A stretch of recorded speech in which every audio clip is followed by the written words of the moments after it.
మహానుభావులారా, భక్తిపూర్వకమైనటువంటి కథలను వినటం కోసం ఆసక్తిగా ఉన్న మీ అందరికీ నమస్కారం. మన పూర్వులు చెడును నశింపచేయటానికి, దుర్మార్గాల బారి నుంచి తమని, తమతో పాటు లోకాలని కాపాడటానికి భగవంతుడిని ఆశ్రయించారు. అన్యథా శరణం నాస్తి త్వమేవ శరణం మమ తస్మాత్ కారుణ్య భావేన రక్ష రక్ష జనార్దన అని అందరూ ఒకే గొంతుతో పరమేశ్వరుణ్ణి ఆరాధించారు. లోకాల్ని, లోకుల్ని కాపాడటానికి భగవంతుడు అనేక రూపాలతో దర్శనమిస్తూ ఉంటాడు. ఆ పరమేశ్వరుణ్ణి బహువిధ రూపాలని కూడా మనం శతధ సహస్రధ కీర్తిస్తూనే ఉంటాం. ఆయన్ని మనసులో నిలుపుకుని ఆయనకి సంబంధించినటువంటి మంత్రాలను, మూలమంత్రాలని, బీజాక్షరాలని గురూపదేశం ప్రకారం మనం జపిస్తూ ఉంటాం. మంత్రాలకు ఫలితాలు ఉంటాయా అని కొంతమంది వాటిని గురువు చెప్పిన క్రమం పాటిస్తూ మరి చేస్తే ఉంటాయి, కానీ అలా గురుముఖత నేర్చుకున్న విద్యని తృణీకరించి దాన్ని పాటించకుండా అప్పుడు మంత్రాలకు చింతకాయలు రాలుతాయా అదే ఇదే అంటే దానికి ఎవరూ సమాధానం చెప్పలేరు. కానీ గురువు వాక్యం ప్రకారం, గురువు ఆదేశం ప్రకారం గురూపదేశం పొంది కనుక జపిస్తూ ఉంటే మరి తప్పకుండా వాటికి నియమంగా మనసు లగ్నం చేసి ఏకాగ్రతగా సాధన చేస్తే తప్పకుండా ఫలితాలు ఉంటాయి. ఉదాహరణకి ఓ చిన్న ఉదాహరణ చెప్తాను వినండి. మరి ఎవరైనా మనల్ని తిట్టారనుకోండి, మన కోపం వస్తుంది. వాడిని తిరిగి తిట్టాలనో లేకపోతే ఇంకేమిటో చేయాలనో మనకు అనిపిస్తుంది. మరి అట్లా ఎందుకు అనిపించింది మనకి?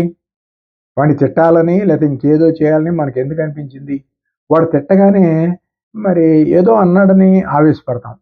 మామూలుగా వాడన్న మాటలకే మనం స్పందిస్తాం కదా. మరి మనం పిలిచే పిలుపులకి, అనే మాటలకి దేవుడు స్పందించకుండా ఉంటాడా? మరి ఆయన స్పందించట్లేదని, ఆయన వినటం లేదని, వినిపించుకోవట్లేదని, మనం ఎంత ప్రార్థన చేసినా ఆయన రాడని, ఆయన మన మాటలు పట్టించుకోడని మనం ఒక అవిశ్వాసాన్ని భగవంతుడి మీద పెంపొందించుకున్నాం. కానీ అలా అని మనం చేసే పూజలు మానేమా? జపాలు మానేమా? చేస్తున్నాం. జపాలు చేస్తున్నాం, పూజలు చేస్తున్నాం, అన్నీ చేస్తున్నాం. కానీ బయటికి విశ్వాసం ఉంది, నమ్మకం ఉంది అని అన్నీ చెప్పినప్పటికీ కూడా అంతరంగంలో ఆ నమ్మకం లేదు. దేవుడు రాడు, దేవుడు పలకడు, మనం పిలిచినా పలకడు, మన బాధలు తీర్చడు. అంతే, మనం ఏదో చేస్తూ ఉంటాం, పిలుస్తూ ఉంటాం, నామకహా మనం చేస్తున్నాం తప్ప ఈ చేసేవాడికి ఏం ప్రయోజనం ఉండదు అనేటువంటిది మనకు లోపల ఒక రూఢిగా ఉన్నటువంటి ఒక నమ్మకం ఉంటుంది. ఆ నమ్మకంతోనే మనం చేస్తున్నాం. ఏదో చెప్తారు చూడండి, పైకి పటారం లోన లొటారం, ఈ జగమంతా డంబాచారం. అంతే, పైకి పటారం లోన లొటారం, పైకి జపం లోపల విశ్వాసం లేదు. మరి ఇట్లా చేస్తే నీకే నమ్మకం లేనప్పుడు, విశ్వాసం లేనప్పుడు దేవుడు మాత్రం ఎందుకు పలకాలి? ఆయన మాత్రం ఎందుకు వస్తాడు? భగవంతుడు ఎట్లాంటి వాడంటే ఆర్తత్రాణపరాయణుడు. ఎవరైతే బాధల్లో ఉండి మరి ఆ బాధల నుంచి ఉపశమనం కోసం అని చెప్పి ఆర్తితో పిలుస్తారో అప్పుడు ఆయన పరిగెత్తుకు వస్తాడు. అటువంటి వాళ్ళని కాపాడుతాడు. నిజంగా నీకు అవసరం ఉంది, నువ్వు బాధల్లో ఉన్నావు, నువ్వు పిలిచావు, పలకకుండా ఉంటాడా? కులాసాగా కూర్చుని గొంతెమ్మ కోరికలు కోరుకుంటూ ఉండే వాళ్ళకు కూడా ఒక్కొక్కప్పుడు పలుకుతున్నాడు. పిలిస్తే దేవుడు పలకకుండా ఉండడు. అయితే లోకంలో ఎంత శక్తివంతులైనప్పటికీ కూడా ఒక్కొక్కప్పుడు ఏమైనా కష్టాలు ఎదురైనప్పుడు వాళ్ళకి ఇంకొంత శక్తి అవసరం అవుతూ ఉంటుంది. అందువలన ప్రతి వాళ్ళకి కూడా జీవితాంతం కూడా గురువు అవసరం ఉంటుంది. తన వల్ల కానప్పుడు, ఇప్పుడు లోకంలో ఒక నానుడు ఉంది. ఏమిటంటే దేవుడు కోపిస్తే పూజారి కాపాడతాడు, పూజారి శపిస్తే కాపాడేవాడు ఎవడూ లేడు. అంచేత గురువు శాపాన్ని తప్పించగలవాడు లోకంలో ఎవరూ లేరు. గురువు అనుగ్రహం అనేటువంటిది చాలా గొప్పది. మనకి శక్తి తగ్గినప్పుడు గురువు శక్తిని ప్రసాదిస్తూ ఉంటాడు. అందువల్ల గురువును కూడా దేవుడు అంటాం, గురుదేవుడు అంటాం. గురుదేవుడు కూడా ఎందుకంటే ఆయన నిత్యము జపతపాలు చేస్తూ ఉంటాడు, సాధన చేస్తూ ఉంటాడు. అంచేత మనం ఆయన్ని గనక శరణు కోరినట్లయితే ఆయన్ని మనం అనుగ్రహిస్తాడు, ఏదో ఒక ఉపాయం చెప్తాడు. మన దేశంలో పూర్వం అంతా గురుకులాలే ఉండేవి. ఆశ్రమవాసాలు, ఆశ్రమ గురుకులాలు. అక్కడే విద్యార్థులందరినీ తీసుకెళ్ళి దింపేసేవాళ్ళం. అక్కడే విద్యాబోధనలు జరుగుతూ ఉండేవి. గురు శిష్యులే కాకుండా మహర్షులు కూడా ఒక్కొక్కప్పుడు లోకులు కలిగేటువంటి సందేహాలకి మరి తమకే సందేహం కలిగినట్టుగా భావించి గురువులను అడుగుతూ ఉండేవాళ్ళు. గురువులు చెబుతూ ఉండేవారు. ఇట్లా విజ్ఞానం అనేటువంటిది గురు పరంపరగా గురువుల నుంచి లోకానికి ఒక ప్రవాహంగా వస్తూ ఉండేది. ఎంత గొప్పవాళ్ళైనా, ఎంతటి మహర్షులైనా వారికంటే ఇంకా తపస్సంపన్నులైనటువంటి వారిని, వారికంటే ఉన్నత స్థితిలో ఉన్నటువంటి వారి దగ్గరికి వెళ్ళి, అయ్యా నాకు ఈ సందేహం వచ్చింది ఏమిటి అని చెప్పి నేను అడుగుతారు. అడిగితే ఆ గురువులు కూడా నాయనా నువ్వు అడిగింది బాగానే ఉంది, దానికి ఇదిగో సమాధానం అని చెప్తారు. ఇది పూర్వం అంతా కూడా మన దేశంలో ఒక సంప్రదాయబద్ధంగా జరుగుతూ ఉండేది. దీనికి ఒక చిన్న ఉదాహరణ ఏమిటంటే, ఓసారి మైత్రేయుడు అనేటువంటి ఒక ఋషి, మైత్రేయ మహర్షి, ఆయన పరాశర మహర్షి దగ్గరికి వెళ్ళాడు. పరాశరుడు అంటే వ్యాసం వశ్రేష్టప్తారం శక్తే పౌత్రమకల్మషం పరాశరాత్మజం వందే సుఖతాత్మం తపోనిధి. వ్యాస మహర్షిని మనం చెప్తాం. పరాశరాత్మజం వందే, పరాశరుని యొక్క కుమారుడు వ్యాసుడు, వ్యాసుని తండ్రి పరాశరుడు. ఆ పరాశరుని దగ్గరికి వచ్చాడు మైత్రేయ మహర్షి. ఓ సందేహం అడిగాడు. అది ఏమిటంటే ఆయనకు వచ్చింది మామూలు సందేహం కాదు, లోకంలో అందరం అనుకునేటువంటి సమస్యని ఆయన అడిగాడు. శతానన వధం సీత కథం కృతవతీ పురా, శతానన వధం సీత కథం కృతవతీ పురా, రామే చ లక్ష్మణే చైవ శత్రుఘ్నే భరతే స్థితే అన్నాడట. అంటే ఏమిటి, ఆ కాలంలో శ్రీరామచంద్రమూర్తి ఉండగా, లక్ష్మణస్వామి ఉండగా, భరత శత్రుఘ్నులు ఉండగా సీతామహాదేవి శతకంఠ రావణుణ్ణి సంహరించింది. అంత అవసరమే వచ్చింది. రామచంద్రమూర్తి ఉన్నారు, లక్ష్మణస్వామి ఉన్నారు, భరతుడు ఉన్నాడు, శత్రుఘ్నుడు ఉన్నాడు, వీరాధి వీరులందరూ ఉన్నారు. దశకంఠ రావణుణ్ణి సంహరించినటువంటి ప్రతాపవంతుడు రామచంద్రుడు ఉన్నాడు, సుగ్రీవుడు ఉన్నాడు, ఆంజనేయ స్వామి ఉన్నాడు. ఇంతమంది ఉండగా సీతాదేవి వెళ్ళి శతకంఠ రావణుడు, దశకంఠ రావణుడు 10 తలకాయలు ఉన్నటువంటి వాడు లంకలో, వాడిని రామచంద్రుడు సంహరించారు. 100 తలకాయలు ఉన్నవాడు ఇంకోడు ఉన్నాడు, శతకంఠ రావణుడు. వాణ్ణి సీతాదేవి సంహరించింది. ఎందుకు సంహరించింది? ఆవిడికి ఏం పని? ఆ పరిస్థితి ఎందుకు వచ్చింది? వీళ్ళంతా ఏమయ్యారు? ఇంతమంది రామాయణ వీరులు ఉండగా ఆవిడెందుకు వెళ్లాల్సి వచ్చింది అని చెప్పి అడిగాడు. అయితే ఆవిడ అంత శక్తి కలదైతే, ఇంకో మాట కూడా అడిగాడు, ఒకవేళ సీత అంత శక్తి గలదైతే అంతకాలం లంకలో ఉంది కదా, రావణాసురుడి దగ్గరలో ఉంది కదా, వాడు చెరబట్టి ఉంచాడు కదా, మరి వాడినేం చేయలేకపోయింది? వాడినే చంపేసి ఉంటే ఇప్పుడు శక్తి గలదైతే ఎందుకు ఊరుకుంది? వాడిని చంపేయచ్చుగా, సీతే చంపేయచ్చుగా, రాముడు వచ్చేదాకా ఎందుకు ఆగింది? ఇంత కథా విధానం దేనికి? రాముడు ఎక్కడో ఉన్నవాడు, దండకారణ్యంలో ఉన్నవాడు, సీత కోసం వెతుక్కుంటూ నానా బాధలు పడి, అవస్థలు పడి, కొండలు కోనలు గుట్టలు దాటుకుంటూ వానర సైన్యంతో అసలు ఇక సీత ఉందో లేదో ఈ సమాచారం తెలియనటువంటి పరిస్థితుల్లో సీత మాత్రం రాముడు వస్తాడని ఎలా ఎదురు చూస్తూ కూర్చుంటుంది? ఆవిడ శక్తివంతురాలే అయితే, ఆవిడ బలవంతురాలే అయితే, శతకంఠ రావణుణ్ణి సంహరించగలిగినంత బలం ఆవిడకుంటే దశకంఠ రావణుణ్ణి చంపలేకపోతుందా? వీడిని ఎందుకు చంపలేదు? చంపకుండా వాడి చెరసాలలో మగ్గిపోతూ, బాధపడుతూ, కుములుతూ, నా వల్ల ఏమీ కాదు రామచంద్ర, నన్ను కాపాడరా నాయన, ఈ చెర నుంచి నన్ను రక్షించు, నన్ను బయటికి తీసుకెళ్ళు అని ఏడుస్తూ ఆవిడ ఎందుకు కూర్చోవలసి వచ్చింది? ఇందులో ఏది సత్యం, ఏది అసత్యం? సీత శతకంఠ రావణాసురుణ్ణి సంహరించింది అనేది నిజమేనా? నిజమైతే దశకంఠ రావణాసురుణ్ణి ఎందుకు చంపలేదు? ఒకవేళ శతకంఠ రావణాసురుణ్ణి చంపలేదు, బలం లేదు కాబట్టి దశకంఠుణ్ణి కూడా సంహరించలేదు అనుకోవచ్చు. కానీ ఆవిడ శతకంఠ రావణుణ్ణి సంహరించింది అని చెప్పి మైత్రేయ మహర్షి పరాశరుణ్ణి అడిగాడు. అడిగితే ఇందులో 2 ప్రశ్నలు ఉన్నాయి. ఏమిటంటే, దశకంఠుణ్ణి ఆవిడ ఎందుకు సంహరించలేదు అంటే, దశకంఠుడికి ఒక శాపం ఉన్నది. నువ్వు జనకులంలో పుట్టినటువంటి వీరుడి చేతిలో, సూర్యవంశంలో సంభవించినటువంటి మహావీరుడి చేతిలో నువ్వు చస్తావని చెప్పని వాడికి శాపం ఉన్నది. ఆ శాప విధి ప్రకారం వాడు సూర్యవంశకురాజు చేతిలో చచ్చిపోవలసి ఉంది. విధాత అలా నిర్ణయం చేశాడు. అటువంటిప్పుడు సీత ఎలా చంపుతుంది? శక్తివంతురాలైతే మాత్రం. మీకు ఇక్కడ సీత ఎందుకు చంపలేదు అనే ప్రశ్నతో పాటు వాలి ఉన్నాడు. రావణాసురుణ్ణి తన చంకల్లో ఇరికించుకొని సంధ్యావందన సమయంలో 4 సముద్రాలు తిప్పి సముద్రంలో ముంచి తేల్చినటువంటి వీరాధి వీరుడు వాలి.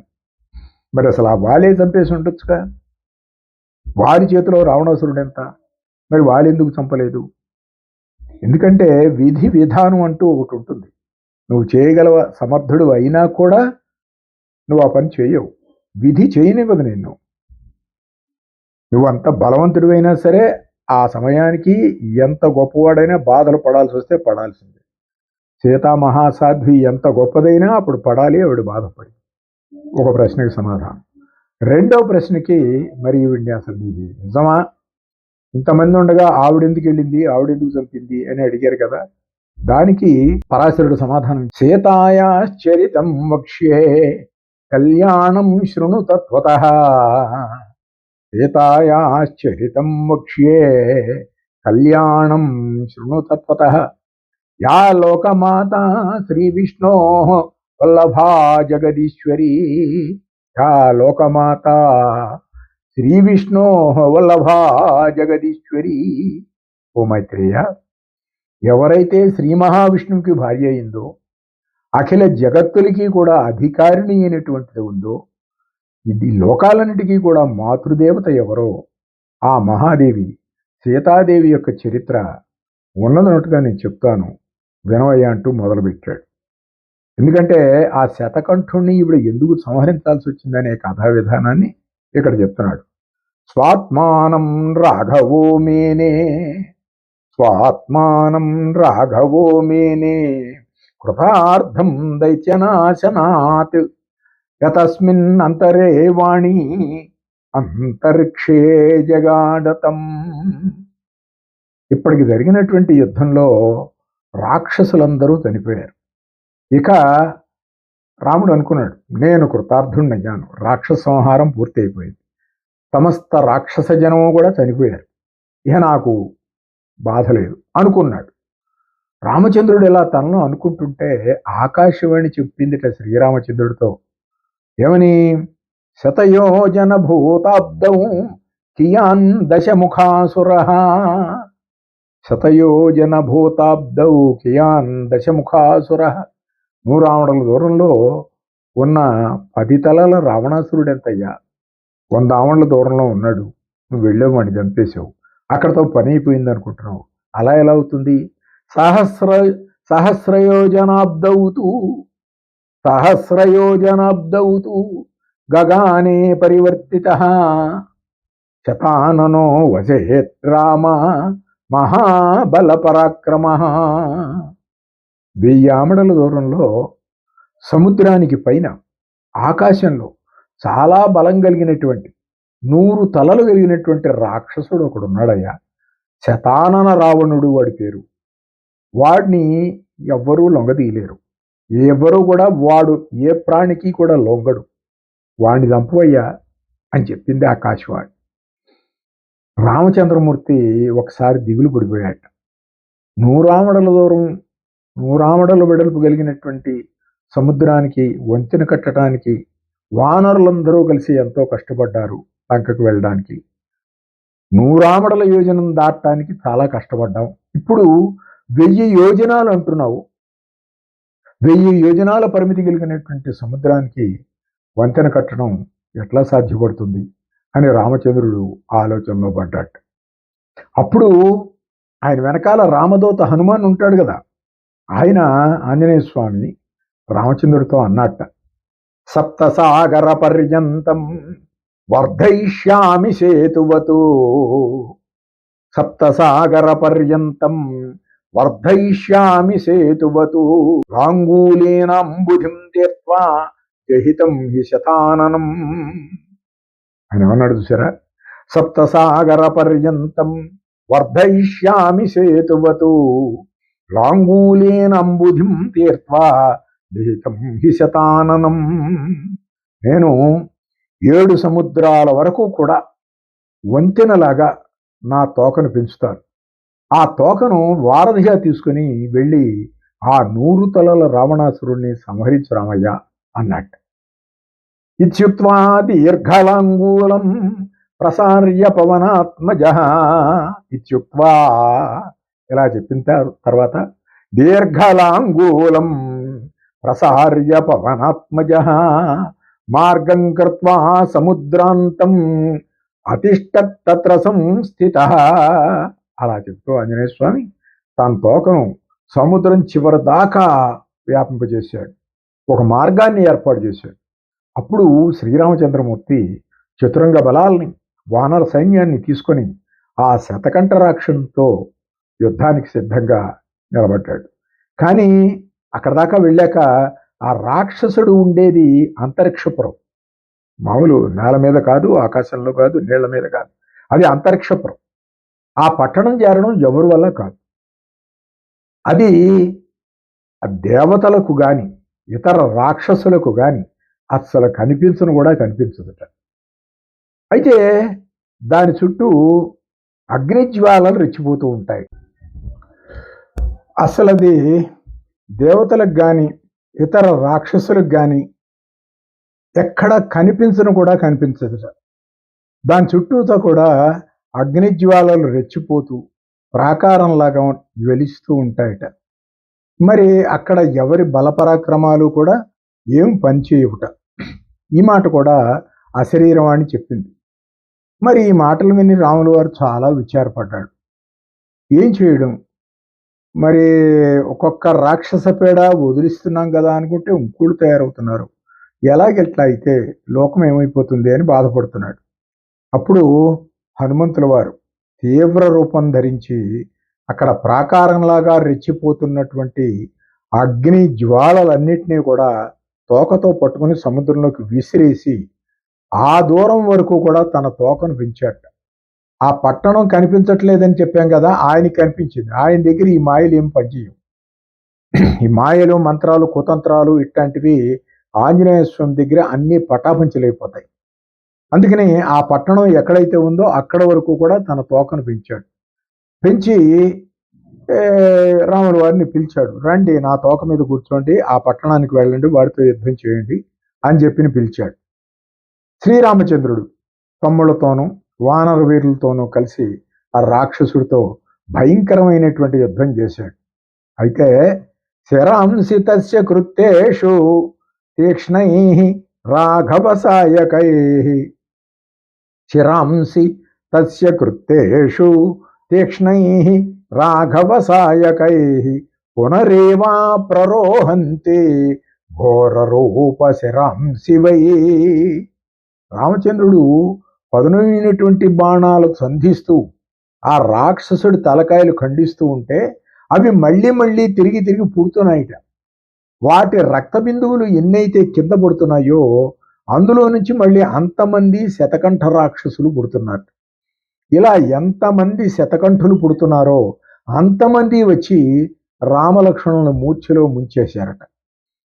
మరి ఏముంది, వాళ్ళు మూర్ఛపడిపోయారు. మూర్ఛితాన్ రాఘవాన్ దృష్ట్వా సీతా చింతాకులా భవే. మూర్ఛపోయినటువంటి రాఘవుల్ని చూసి సీత విచారగ్రస్తురాలైందిట. అప్పుడు గర్గమహాముని వచ్చాడు. ఆయన సీతాదేవికి 12 అక్షరాలు కలిగినటువంటి ఒక మహామంత్రాన్ని ఉపదేశించాట. ఆ దేవి ఆ మంత్రాన్ని జపిస్తూ ఉంటే ఆంజనేయ స్వామి కూడా సంతోషాన్ని పొందేట. ఎందుకంటే ఆ మంత్రం ఆయిందే, ఆయనకు సంబంధించినటువంటి మంత్రం. సీత కూడా ఆంజనేయ మంత్రాన్ని జపించవలసి వచ్చింది. మనం సీతామాత మహామాత అనుకుంటాం. ఎంతటి మహానుభావులైనా కూడా లోకంలో ఆంజనేయ స్వామి యొక్క రక్షణ చేత కుశలతను పొందుతారు. సంతోషంతో పొంగిపోయినటువంటి ఆంజనేయ స్వామి విశ్వరూపాన్ని ధరించాట. అప్పుడు ఆయన పంచముఖ ఆంజనేయ స్వామిగా ఆవిర్భవించాట. ఒక్కొక్క ముఖానికి 3 కళ్ళున్నాయిట, 10 భుజాలున్నాయిట, రకరకాల ఆయుధాలు ఉన్నాయిట. ఈ విశ్వరూప ప్రదర్శన అక్కడ చేసేట. అందుకని అప్పటి నుంచి కూడా ఆంజనేయ స్వామి వారిని పంచముఖ ఆంజనేయ స్వామి అనే పేరు సార్థకమైందిట. ఆ పేరుతో పిలుస్తారట. తతో హనుమాన్ స్వస్కంధే చారోప్య జనకాత్మజాం. తతో హనుమాన్ స్వస్కంధే చ ఆరోప్య జనకాత్మజాం భయమాపాదయామాస రాక్షసానాం దురాత్మనాం. ఆంజనేయ స్వామి వారు మహామాత సీతాదేవిని మూపు మీద ఎక్కించుకుని దుర్మార్గులైనటువంటి రాక్షసులకందరికీ కూడా భయం కలిగిస్తూ యుద్ధానికి సిద్ధమైనట్ట. అమ్మవారితో చెప్పాడు, అమ్మా నా వీపు మీద కూర్చో, నేను తీసుకెళ్తాను, నువ్వు యుద్ధం చేయి. రామచంద్రుడు సోదరులు మూర్ఛ మునిగితేనేమి నువ్వు యుద్ధం చేయి అని చెప్పాట. నేను నీకు తోడ్పడతానని చెప్పాట. ఆయన అండదండలు ఉంటే ఇక లేదే ఉందండి.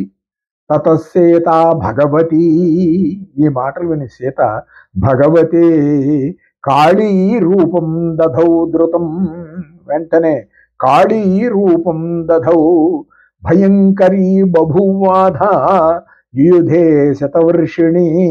సీతాదేవి అప్పుడు భయంకరమైనటువంటి కాళీమాత రూపాన్ని ధరించిందిట. మనం సీత అంటే ఏమో అనుకుంటాం, కేవలం మనం ఏం చెప్పుకుంటామంటే సీతామాత పతివ్రత, మహాసాధ్వి, గుణవతురాలు, సాత్వికమూర్తి అనుకుంటాం. అవసరం వస్తే సీత కూడా కాళీమాత రూపాన్ని ధరించింది. చూడండి, మరి సీతను తక్కువగా చూస్తారా? సీత ఏమీ చేత కాదనుకుంటారా? జగన్మాత ఆవిడ. ఆ అవతారం యొక్క స్వరూపం ఇప్పుడు కానీ అర్థం కావటంలా. కాళీమాత రూపాన్ని ధరించిందిట. బాణవర్షాన్ని కురిపిస్తూ మహాయుద్ధం చేసింది. శతానన రాక్షసుల దేహాల నుంచి కారుతున్నటువంటి రక్తపు మడుగునంతటినీ కూడా హనుమంతుల వారి తోక తాగేస్తోందిట. అయితే ఆ రక్తం నుంచి మళ్ళీ శతానులు పుడతారు, వాళ్ళు పుట్టనివ్వకుండా ఆ రక్తం అంతా ఈ తోక పీల్చేస్తోంది. అందువల్ల మళ్ళీ మళ్ళీ శతాననులు పుట్టడం లేదు. సీతాదేవి శరపరంపర చేత మొట్టమొదటి శతాననుడు ఎట్టా ఉన్నాడో వాణ్ణి అలా అట్టెపెట్టి మిగతా ఈ రక్త బిందువుల నుంచి పుట్టినటువంటి వీళ్ళందరినీ కూడా సంహరించిందిట. తతసీత మహాఘోరం శరమగ్నిశిఖోపమం సంధాయ ధనుషు శ్రేష్టం ఇదమాహ సుమధ్యమా. ఆ బాణఘాతంతో శతానను శిరస్సు తెగిపోయేగాక అంటూ తీవ్రమైనటువంటి బాణాన్ని సంధించి ఆవిడ వాడి మీదకి వదిలిపెట్టింది. ఆ బాణఘాతానికి శతాననుడి తల తెగి భూమి మీద పడింది. దేవతలు పుష్పవర్షం కురిపించారు. దేవదందువులు మారుమోగాయి. నరులు, వానరులు, సమస్త దేవగణము కూడా హర్షాతిరేకంతో గంతులు వేశారు. ఈ సంతోషధ్వనితో రామ, లక్ష్మణ, భరత, శత్రుఘ్నులు కూడా తెలివిని పొందారు. శతాననుడు అంటే 100 తలలు కలిగినటువంటి రావణాసురుడి యొక్క వధ ఇక్కడ పూర్తింది. ఈ కథంతటినీ కూడా పరాశర మహర్షి మైత్రేయునికి చెప్పి ఈ విధంగా సీతాసాధ్వి కూడా కాళీమాత అవతారాన్ని ధరించాల్సి వచ్చింది, ఆ రాక్షస సంహారం చేయవలసి వచ్చింది, ఇది పరిస్థితి అని వివరించాడు. అంటే ఏమిటన్నమాట, పరమాత్ముడు అనేటువంటి వాడు లోకరక్షణ కోసం ఏ రూపంలోనైనా సరే వచ్చి దుర్మార్గుల్ని సంహరిస్తాడు. తర్వాత ద్వాపరయుగంలో నరకాసురుణ్ణి సంహరించడానికి శ్రీకృష్ణుడు పక్క నుండి సత్యభామ చేత నరకాసురుణ్ణి సంహరింపజేశాడు. రామచంద్రుడు సామాన్యుడా, కారణజన్ముడైనటువంటి వాడు, వీణ్ణి సంహరించాల్సినటువంటి కార్యక్రమం సీతామాత నిర్వహించాల్సి ఉంది. అంచేత ఆవిడ్ని రప్పించి ఆ పని చేయించాడు. కాబట్టి మరి రావణాసురుడు అంటే మనం ఇప్పటివరకు రామాయణ కథలో చదువుకుని దశకంఠ రావణుడు మాత్రమే మనం చదువుకున్నాం. శతకంఠ రావణుడు కూడా ఉన్నాడు, వాడిని కూడా సీతమ్మ సంహరించింది. ఇప్పుడిప్పుడే నేను పరిశీలించాను. లంకలో రావణాసురుడి వారసులు ఇంకా ఉన్నారట. వాడి కుటుంబానికి చెందినటువంటి వాళ్ళు 2 తెగలుగా వాళ్ళు ఉన్నారట. వాళ్ళు మొదట్లో వేట వృత్తిగా జీవించేవారట. అలాంటిది క్రమంగా వ్యవసాయం చేసుకుంటూ ఇప్పుడు వాళ్ళు కూడా జనజీవనంలోకి వచ్చి అందరితో పాటు కలిసి వాళ్ళు కూడా మెదులుతున్నారట. ఇప్పటికీ రావణాసురుడి భౌతిక కాయం, వాడి పార్థివ దేహం ఇంకా ఒక గుహలో ఉంది అని చెప్తారు. ఈ రావణ సంతానం 2 వర్గాలు అన్నాం కదా. ఒకళ్ళు వెద్ద జాతి వాళ్ళు, రెండో వాళ్ళు రక్క అనే జాతి వాళ్ళు. వీళ్ళల్లో మొదటి వాళ్ళు వేటగాళ్ళు, తర్వాత వ్యవసాయదారులు అయినారు. లంకలో ఎల్లా అనే ఊరుందిట.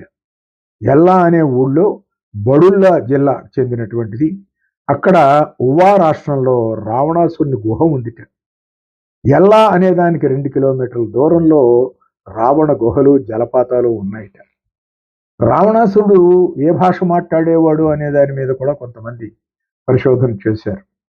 వాడు తమిళుడు అని చెప్తారు. తమిళ బ్రాహ్మణుడు, తమిళం మాట్లాడేవాడు, సంస్కృతం మాట్లాడేవాడు అని చెప్పేవాళ్ళు. వాడు స్వయంగా గుహలు నిర్మించుకున్నట్ట లంకలో.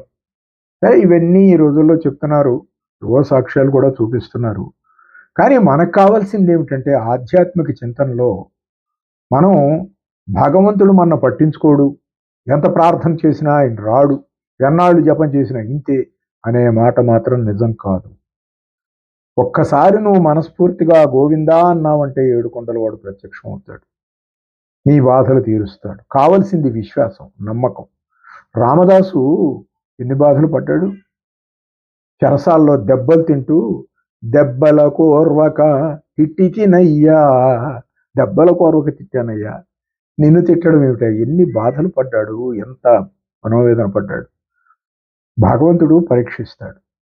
ఇట్లాంటి పరీక్షల్లో మనం నెగ్గాలి, నిలబడాలి, అంతేగాని భయపడి పారిపోవటం కాదు. కాబట్టి ముందు విశ్వాసం అనేది ముఖ్యం, నమ్మకం అనేది ముఖ్యం. నమ్మినవాడు చెడడు, దేవుని నమ్మినవాడు ఎన్నటికీ చెడడు. ఆ నమ్మకం పెట్టుకొని మనస్ఫూర్తిగా భగవంతుడిని ఆవాహన చేసుకుంటే, ఆరాధన చేస్తే వాడు పలుకుతాడు, పిలిస్తే వస్తాడు. స్వస్తి. ఈ వీడియో నచ్చితే అందరూ చెప్తున్నట్టే చెప్తున్నాను, లైక్ చేయండి, సబ్స్క్రైబ్ చేయండి.